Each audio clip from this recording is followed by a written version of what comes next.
Champions ട്രോഫിയിൽ അവസാന നിമിഷമാണ് വരുൺ ചക്രവർത്തിയെ ഇന്ത്യൻ സ്ക്വാഡിൽ ഉൾപ്പെടുത്തുന്നത്. ദുബായിലേക്ക് വിമാനം കയറുന്നതിന് ഏതാനും ദിവസം മുമ്പാണ് താരം തന്റെ ആദ്യ അന്താരാഷ്ട്ര ഏകദിന മത്സരം കളിച്ചത്. ഇംഗ്ലണ്ടിനെതിരെ ഒരു ഏകദിനം മാത്രം കളിച്ചതിന്റെ അനുഭവപരിചയത്തിലാണ് ദുബായിലേക്ക് വരുൺ വിമാനം കയറിയത്.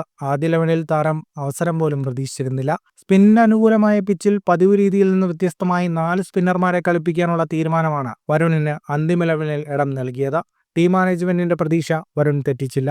ഇന്ത്യയുടെ കിരീട നേട്ടത്തിൽ നിർണായക പങ്കുവഹിച്ചത് തമിഴ്നാട്ടുകാരനായ വരുൺ ചക്രവർത്തിയാണ്.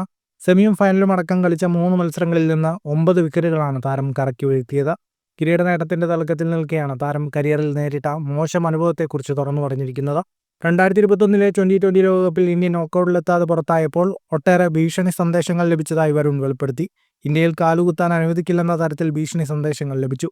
വീട്ടിലേക്ക് മടങ്ങുമ്പോൾ ഏതാനും പേർ ബൈക്കിൽ പിന്തുടർന്നതായും പലപ്പോഴും ഒളിച്ചിരിക്കേണ്ടി വന്നതായും താരം യൂട്യൂബ് ചാനലിൽ നൽകിയ അഭിമുഖത്തിൽ പറഞ്ഞു.